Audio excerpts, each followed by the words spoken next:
Thousands of men would love to rape or murder her. Hundreds have told her so via social media comments and emails. Having written the book on how to be a woman online, Nina Jankowicz was subjected to a frenzy of online sexual abuse, spurred by Fox News, which produced 250 segments instructing millions of Americans to hate her. She has blocked more than 650,000 online abusers. 2 weeks before giving birth to her son, she was forced to flee her home when her address was posted online. And she is the victim of deep-fake pornography, something you'll hear me describe as virtual rape. The first installment of Wrestling Darkness was titled Woman Hating. In this, the eighth, we finally cracked the mystery of why we became a nation that crowdsources sexual abuse. Fortunately for us all, there is legislation working its way through Congress that could begin a reversal of that process. We'll discuss that, but we did not pull any punches in this one. Listener discretion is advised. In reading your most recent book, there was a phrase that really captured me. It's time to fight for a world that recognizes that our rights as women to free expression online are just as valuable as our abusers. And since the presidential election, there's been a lot of focus on young men, disaffected men, alienated men, involuntarily celibate men, and how they sort of follow Donald Trump in order to, I guess, feel more masculine, right? Sort of a virtual masculinity. And I think that's valid because that is a constituency that we should address. But also there's women. Yeah. There hasn't been a lot of conversation about the way that internet trends and the way that the crowds and the influencers, how that's impacting the free expression of women. And I wonder if you just wanted to initially just comment on the stream that you seem to be swimming against. Yeah, so yesterday I was flying home from a conference abroad, and my typical thing that I do when I'm on a long plane ride is I clear out my emails, because since becoming a mom and like kind of starting to run an organization, my emails get out of hand a lot. And I came across one email that came through my contact me form on my website. In the 2 weeks since I testified before Congress, I've had kind of an uptick in hate. And this one said, "I'd like to offer you a part in my new film." And I'm paraphrasing, but it's something like, "Ugly Jew cunt gets game raped by a bunch of N-words." There's this argument, a prevailing argument that like, well, it's free speech. It's free speech. And I think that argument does not take into account the fact that this speech online is having offline effects on people. When you get thousands of these comments, it changes the way that you move in the world, particularly if you're somebody like me who's been doxxed, who has had credible threats against her life and the safety of her family. You weigh everything a lot differently. If this person were showing up at your door and saying this, or following you around on the street and saying this, the police would intervene. But for some reason, because the barriers have been lowered to abusing somebody online, we think it's not as serious. The reality, though, is that it is serious, it does have offline effects, and particularly when they're compounded over time, over thousands and thousands of messages across years, that affects the speech of the person who's on the receiving end of all of that. But because, wires are involved and computer screens are involved, people take it less seriously. And also, our legal systems are not fit for purpose when it comes to this stuff. We're kind of trying to jam in modern harms through a system that is honestly just meant to deal with physical harms. And that can be really challenging as well. But the ultimate point is that, when you're threatened like this, when you're dealing with this sort of abuse, it does affect how you speak and how you show up online and off. Well, it seems to me that the two subsets of women that online abusers want to silence are the ones whose job it is to be part of the conversation online, such as an academic or a journalist. And the other is the person who is participating in the civic discourse that forms our democracy. Absolutely. And the idea, I think, whether they recognize it overtly or explicitly or not, the idea is to keep women from speaking out, right? I've had kind of the whole gamut of everything. I've touched on some of these already, but like we were doxxed, we were threatened. I get, sexualized harassment and threats pretty frequently. I was also targeted with deepfake pornography, which the technical term for that is image-based sexual abuse, because that's what it is. It's abusive content of a sexual nature that you did not consent to that now is visible for the world to see. And while men might say, oh, we're just having a laugh, or some people might say, oh, I was just getting off on that video or whatever, the effect is there. And the networked effect in particular really does change. Again, it changes how I move around in the world because I've been recognized on the street before. It changes how I promote my events because I do a lot of speaking events. And if I'm going to be mostly in the US, I don't really advertise my speaking events in the US anymore because I'm worried about security, worried about somebody showing up with a gun. And that changes kind of my professional ability to promote and engage with my audience. So it ends up having an opportunity cost effect as well, which I think a lot of people don't think about. I've always wanted to do a study, and I need to find an economist who would do this with me, but like essentially, modeling the cost of online abuse on women, because when you put it into dollars and cents, I think the impact on the economy and women's ability to contribute to the economy, I think, we might see a lot of the haters start listening then, and I hate to have to put it that way, but, numbers talk. Well, this is an interesting part of the equation because the goal is to silence women. And I think that there is a political faction that would support that goal, right? So there are a lot of things. I mean, the most egregious example is domestic terrorism, that depending on the goal, it's acceptable or not acceptable. It's legal or not legal. It's pardoned or not pardoned, depending on the goal. So if it is true that this kind of harassment, and I think the cumulative effect, it must be true, that it's silencing women and it's giving the illusion that the majority of people online are rabidly right-wing.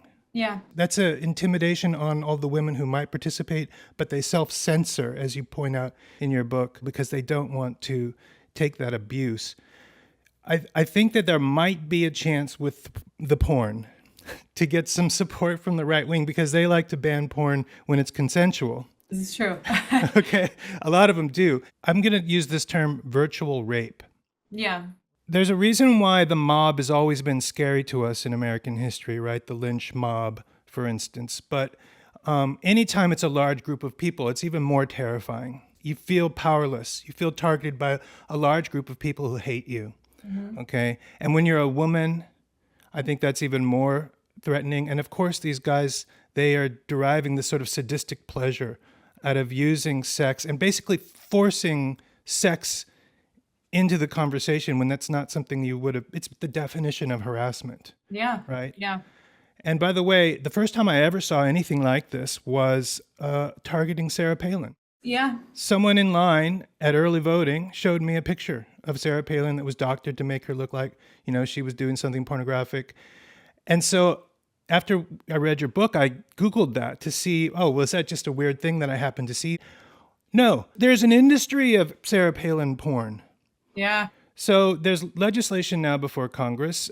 Do we have a chance here of doing something about that? Yeah. So until about 2023 or so, when generative AI was accessible to the general public, you used to have to be kind of expert to generate what's called deepfake pornography. You could do like fancy Photoshop jobs, and sure, some people could manipulate the software that way. But now what you can do with a single photo of somebody is through any number of free or very low fee apps on the internet, generate either deepfake nude images or deepfake nude videos that are photorealistic and pretty convincing. There was a hope that early on, before it became quite as accessible, that Congress would pass a bill criminalizing the creation or distribution of these image-based sexual abuse materials. It did not happen because Congress did not understand the depth of the issue. They didn't understand why it was a problem. And unfortunately, it did not get to the point where it was targeting enough of them that it was personal for them. They weren't hearing from their constituents about it. That changed last year when there were a number of cases of high profile cases of young women, sometimes middle school age, being targeted by deepfake pornography, appealing to their congresspeople to help them. So the idea now, there were two bills before Congress last year. One is the Take It Down Act and the other was the Defiance Act. Take It Down has a provision that social media platforms need to take down offending content within 48 hours of it being posted. It also gives criminal liability for those who are perpetrating the crime. And I think it also provides a civil right of action. And now the Take It Down bill passed the Senate by voice vote, just passed a markup in the House in the, I think, Energy and Commerce Committee, and is now due for a vote. And the interesting thing is that it's been endorsed by the First Lady, Melania Trump, and Donald Trump in his joint address to Congress. And is co-sponsored by both Republicans and Democrats. So Ted Cruz and Amy Klobuchar are the co-sponsors of the bill in the Senate. I'm in favor of passing the bill. I have worked hard to get that bill passed, along with many other victims in the country who also believe it's right. Okay, that was the first thing that caught my eye on your LinkedIn, because I lived in Australia for a long time. And so there's a law that passed in Australia and it worked. Yes. Last summer, the Attorney General Mark Dreyfus introduced a piece of legislation criminalizing deepfake pornography. So they've had the fines that have existed since 2018, and now this new criminal legislation. And when we, the American Sunlight Project, my nonprofit, ran a comparison looking at the way that members of Congress in the United States were targeted with image-based sexual abuse and the way that members of Parliament on Australia were targeted, the difference could not have been more stark. We found over 35,000 pieces of content targeting American members of Congress. And when we ran the same study in Australia, we found zero. And so what this says to me is that regulation works, right? There's a penalty for the people who are creating and sharing this stuff. And here it's happening with abandon. Victims and their families have no way forward. And frankly, the burden is often too much to bear. It's just like, do I want to spend a lot of time and money chasing these images that are probably making me feel very ashamed all around the internet? It's like playing whack-a-troll. Or do I just want to get on with my life? And a lot of people choose the latter. My hope is that this legislation will pass and will be kind of like opening salvo for other legislation that will protect women online. And as a way of kind of introducing that broader topic, can you take us back to before you were targeted by Fox News with 250 hate segments? When was it that you first realized that the way that an outspoken woman is treated online is different from the way an outspoken man is treated? It's difficult to pinpoint an exact moment, but certainly, you start speaking up early in your career, and you're met differently than like the young men who are speaking up, particularly in like the national security and tech policy places that I frequent. I'm often the only woman there still, unless Renee is in the room, who I know you've interviewed before, Renee DiResta. There are more women, but it is overwhelmingly, particularly in DC, you're surrounded by a lot of old guys, and they're part of the old guard, like I met a former professor of mine. I hadn't seen him in a long time. He didn't ask, how my family was doing. He didn't ask how my book was doing. He said, "Oh, Nina, you look great." And like that really encapsulates how women are treated in these spaces, like offline. But online, it's much worse, right? Because the barriers are down. People can say what they want. The mask is on. There's not going to be repercussions for it. And so I dealt with my first big wave of online harassment in 2020 when a man who is now the Undersecretary for Public Affairs at the State Department, acting, Darren Beatty, this far-right activist, has dabbled in white supremacy and actually was fired during the first Trump administration for having spoken at a white supremacist conference. He had been sharing conspiracy theories about the 2020 election online, and I did a video debunking one of them, and this made him very angry. And so he started tweeting about me, and he was well connected within this network of far-right activists. And as a result, I remember when it first started happening, I was at a doctor's appointment, like in the waiting room, and my phone was getting hot. I was getting so many notifications on my Twitter account. That's when I still had notifications on. Those days are long gone.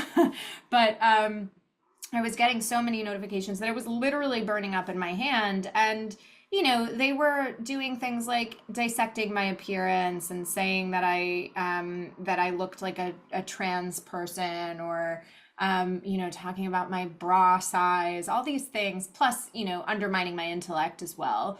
And it was really hard because that was the first time I had dealt with it, but it never rose to the level of offline threats at that point. I was kind of just a sideshow.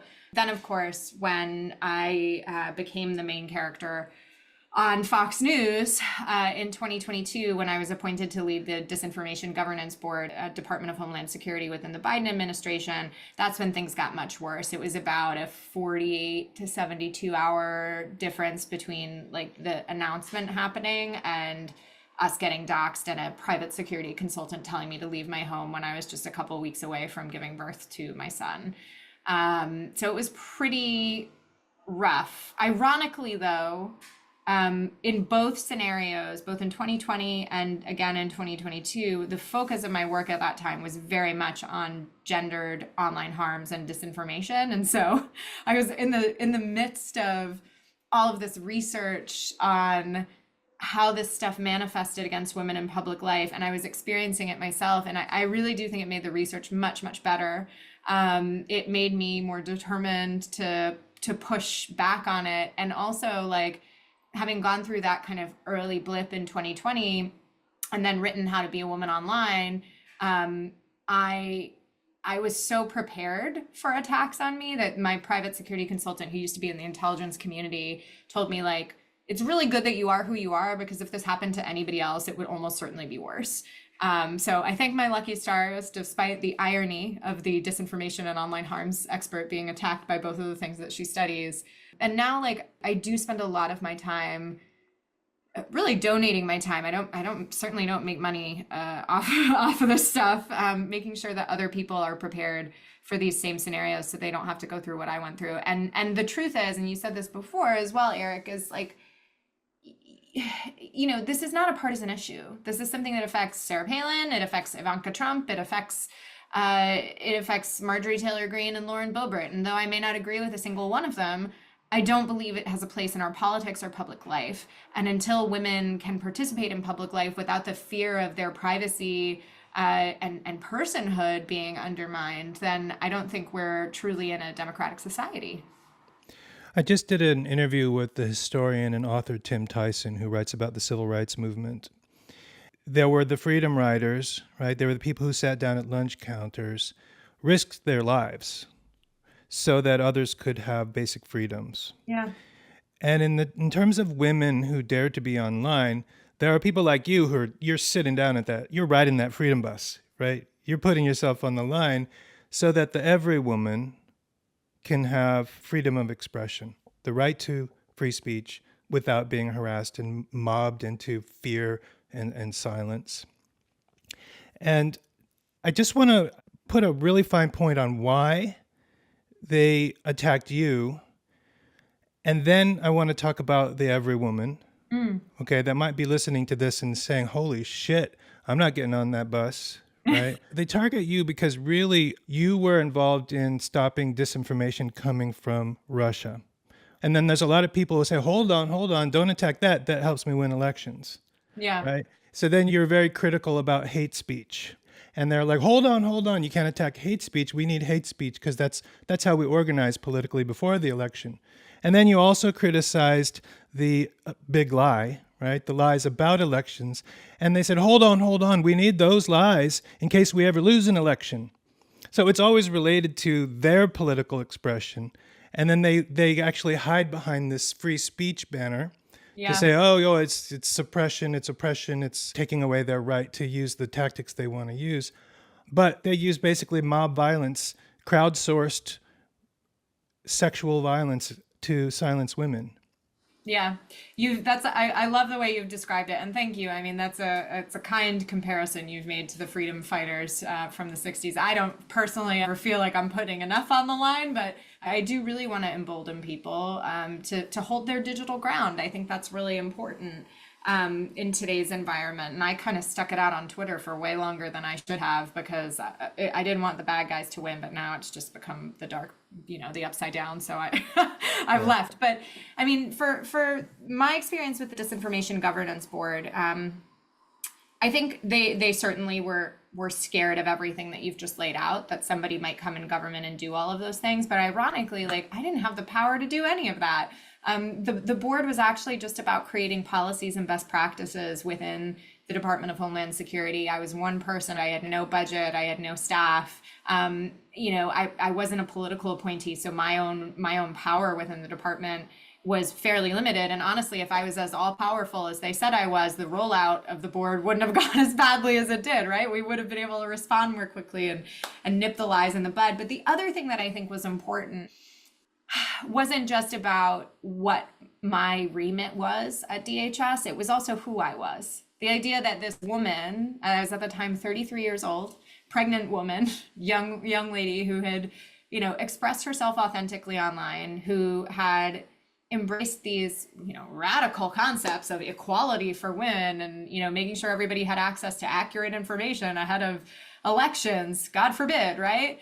That really posed a threat to them, but also made the lies about me incredibly sticky and incredibly profitable for people. I think if I had been, let's just say a 45-year-old white guy in that position, I don't think Fox could have made as much content that was so engaging for their audience as the content about me. And I actually had somebody who had served in the administration, not with me. I met this person afterward and they were in a different department, but they told me, I was so mad when I saw what was happening to you because they abandoned you, the administration did, but also they should never put you in that job in the first place. They should have given it to some boring white dude. And I'm like, well, thanks. I'm like, let's think about what the repercussions of that are. After people, to your point, saw what happened to me, I know for a fact that women in the administration, the people who were thinking about going into the administration who were women or minorities, said they didn't want public roles.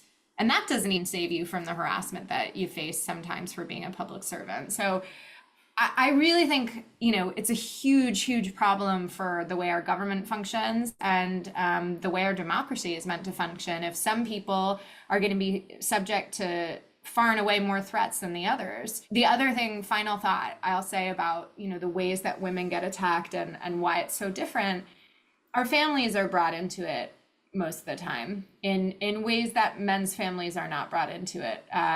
People, even just in the past couple of weeks, have said a lot about my husband and my child. Marjorie Taylor Greene once said, this was back in 2022, she said she felt bad for my kid. This was before he was born. Felt bad that I was his mother, but that's tame compared to the threats that people make. And particularly for women of color, they often are subject with those intersectional threats as well, and threats that go after their children. Black women, a lot of the time, get these flippant comments from people about, oh, well, I hope your son doesn't get pulled over today. That's just like it. I hope that anybody can recognize, no matter what their gender is or their background is, that like when you bring your family into it, the calculation becomes totally different, right? If it was just me, if I was not pregnant at the time in 2022, I don't know if I would have made a different decision. I think it's possible I would have stuck it out a little longer, but I thought perhaps if I left the administration and they got what they wanted, that they'd leave me alone. And I knew that the administration wasn't going to have my back if I did stick it out. So it just seemed like, I could be more effective outside of government, but my life has not gotten better in the last 3 years. Let's just put it that way. It's just been a kind of constant barrage of shit. I've dealt with congressional investigations. I've dealt with frivolous court cases, cyber stalker, doxing, the whole 9 yards. And now I think my pain tolerance is a little higher, right? Like the sort of stuff that happens to me on a fairly regular basis is, 4 years ago would have been a 5-alarm fire, but now it's just the new normal. And I think it's kind of crazy that it's the new normal and I'm not the only person for which this is happening. Well, if it's the new normal, I think that we're going to continue to have a political discourse that's dominated by incels because they're the only ones whose lives are enriched by this, and that was where actually I began this podcast is when I saw a documentary about wrestling, and this wrestling journalist basically said, well, the reason why they treat women so badly in the wrestling programs is that these men who don't really have any kind of relationship with women, they're so angry about that they get to live out these fantasies of abusing women. They even act out rape in these wrestling shows, and then they feel powerful in this sort of virtual way, Yeah. And of course, that's now become a thing online. We've sort of crowdsourced virtual rape mobs attacking women when they participate in our civic discourse. We're in some ways we're kind of perpetuating this constant expression of sexism of a male-dominated society. I would hope that maybe this initial legislation that looks like it's going to go through could lead to other things to protect women online. Gosh, I hope so. I will say I am pretty pessimistic about broader hate speech laws in the United States because of the way that people characterize the First Amendment. You said before, they hide behind the shield, or I forget the words that you used of the First Amendment. I've for a long time called it First Amendment fairy dust. It's just like, oh, we'll sprinkle a little First Amendment on that. And the fairy dust does away with all the harm, right? Because the First Amendment is not absolute. We've seen that even in the way that Elon Musk inconsistently polices his own platform and people who are going after him and his family online.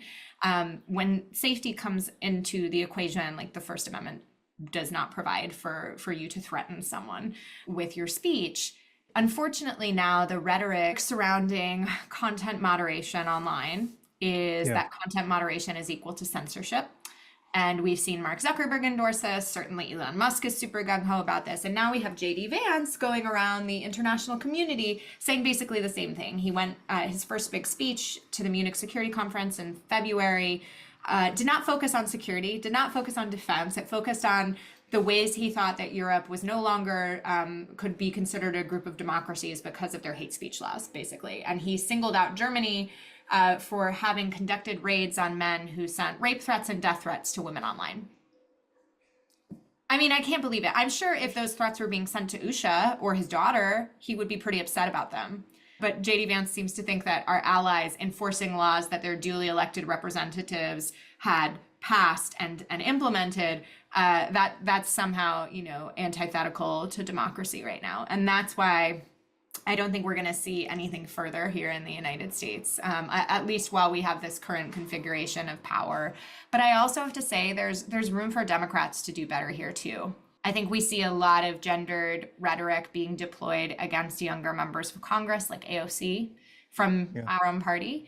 I also have been really dismayed to see the ways the gendered rhetoric about women in the Trump administration, people like Laura Loomer, people like Marjorie Taylor Greene and Lauren Boebert, all of whom I have visceral disagreements and let's just say negative emotions toward, but they do not deserve to be described in sexualized ways. Even if you don't like what they've done with their faces or their hair, or the way they wear their makeup or the way they dress, that's fine. Leave it out, because we don't talk about that for men. We just don't.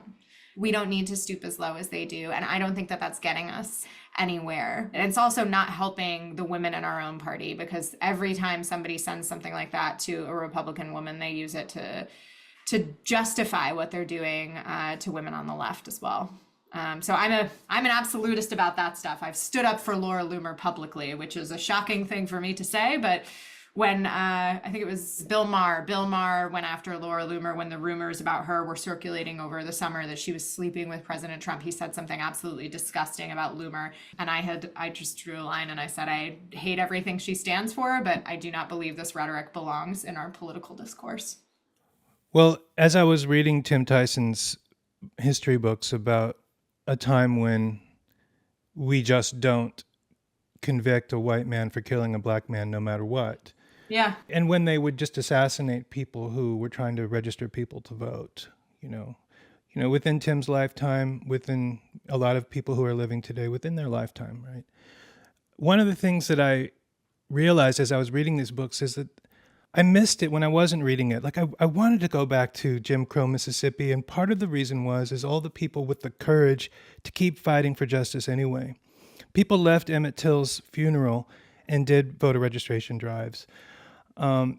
Just that incredible civic courage that I think you exemplify in this century.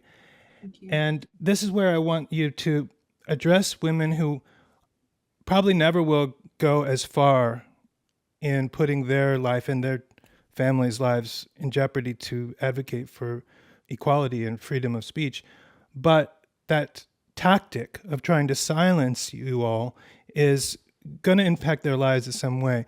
So they might read your book, How to Be a Woman Online, and they might miss the message about how to protect yourself, how to be courageous, how to stand up so that the bad guys won't win. And they'll just go, oh my gosh, look at the things that have happened to her. They might get the opposite message that you intended. What would you say to them? So I'm not going to make anybody's choice for them, right? It's an intensely personal decision, and I've had women who are much more experienced than this nope out basically and say like I gotta shut down my account, I gotta protect my family and focus on my personal life right now, and I respect that. But for me, the thing that keeps me coming back is that I do really frequently run into young women who thank me for what I'm doing. And I hope that by doing what I'm doing, by continuing to fight this fight and refuse to let the bad guys win, and the way they would win it is for me to self-select out of public discourse, because that's explicitly what they're after. They've said that to me. By not letting them win, I am making space for people who come after me. I am hopefully making sure that, there's more public attention paid, that policy is meeting the moment in terms of what technological advances are happening. And that people feel empowered no matter what their gender or their background to go and speak their mind online. Because honestly, I think I end the book this way, although it's been a while since I revisited it. But, I go back to the famous civil rights quote, nobody's free until everybody's free, right? And if one group can be oppressed in this way, a group that is 51% of the world's population, then we can do it to anybody. I've seen that oppression happen around the world, and it's not something that I think any of us should want to stand for. Certainly not somebody who waves around the Constitution and points to the First Amendment and says, this one is the be all end all for our democracy, which I agree with, right? If we truly believe that, then we need to introduce some regulation that is going to protect people who are constantly marginalized from the political process into speaking. And part of that is using our voice as well. So that would be my message, that we have to do it for the people who come after us, even if we don't want to do it for ourselves. Well, yeah, to even get to a point where there could be legislation that goes beyond hopefully the banning of the deepfake porn. Yeah.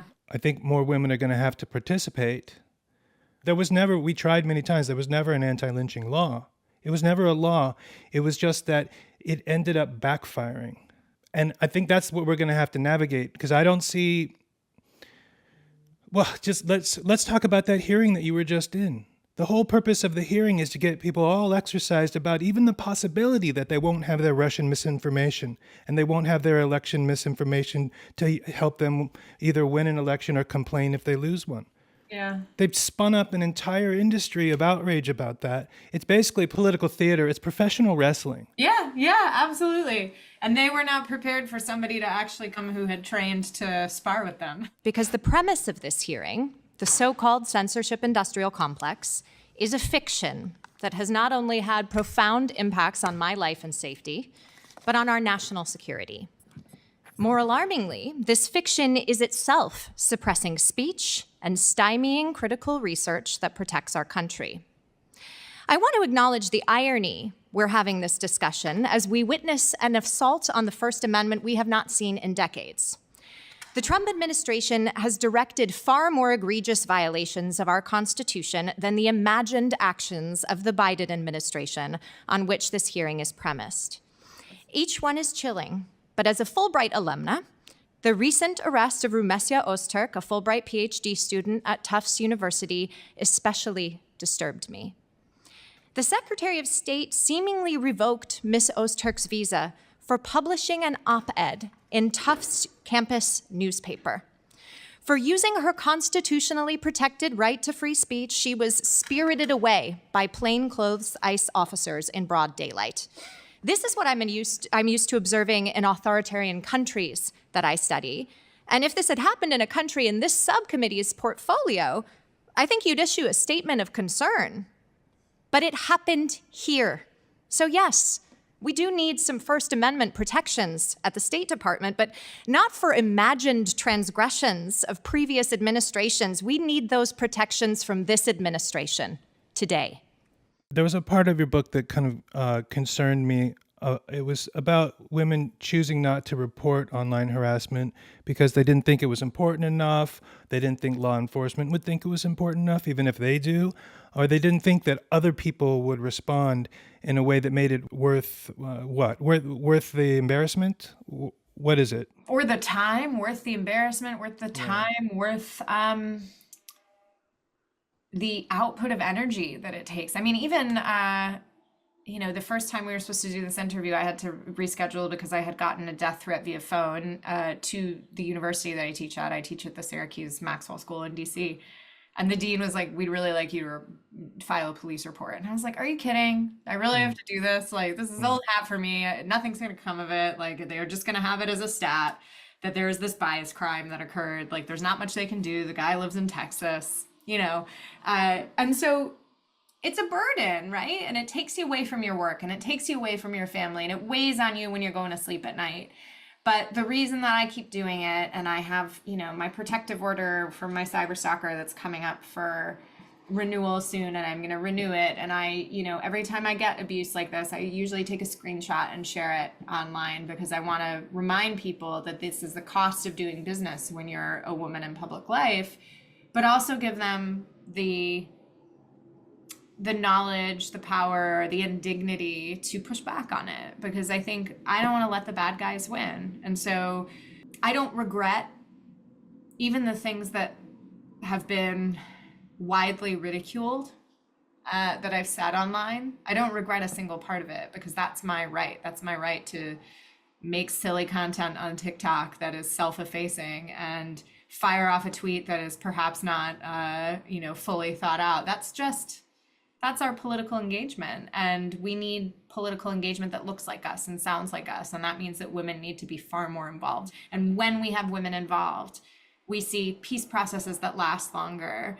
We see more bills getting passed. Women pass far more bills that are on a bipartisan basis than their male colleagues. And we see bills that reflect the issues that often are derided as women's issues, but that are really important to our daily lives, that take care of children, take care of women, take care of families. So we need our participation in the process because it travels upstream and creates better policy, and that policy creates a better life for everybody. Yeah, I think you did this at the end of every chapter, you kind of boil it down. So I really recommend the book for many reasons. But if I were to boil down everything, if the every woman out there did two things, they watch it when they start self-censoring. Yes. And they go ahead and say what they want to say. And the other one would be that when they are harassed, that they don't just quiet down and absorb it, that they push back. Yeah, push back and use the tools that are available to you. I think still to this day, I have a lot of weird guilt about blocking people, which I've blocked 650,000 people or something like that before I shut down my ex account. And now on Blue Sky, it's a little bit more permissible to block people, in fact, encouraged. But I still feel this little pang of guilt, does this person really deserve it? Maybe I should give them a second chance. And I'm like, no, Nina, practice blocktivism, because it's there to make your experience better. You don't have to suffer through it. And I think as women, we're taught that we have to suffer through it, that everything we do is supposed to be a little bit painful. It doesn't have to be that way, and it isn't that way for our male colleagues. So I guess that's an empowered note, right? Which we're searching for to end the show. Yes. All right. Well, thank you so much for your expertise and your courage. It's inspiring. I think you set a standard that we all should try to live up to. Oh, gosh. I don't know about that, but that's very kind. And hearing stuff like that, as I said, does keep me going. So I appreciate it, and I appreciate the opportunity to talk to your audience.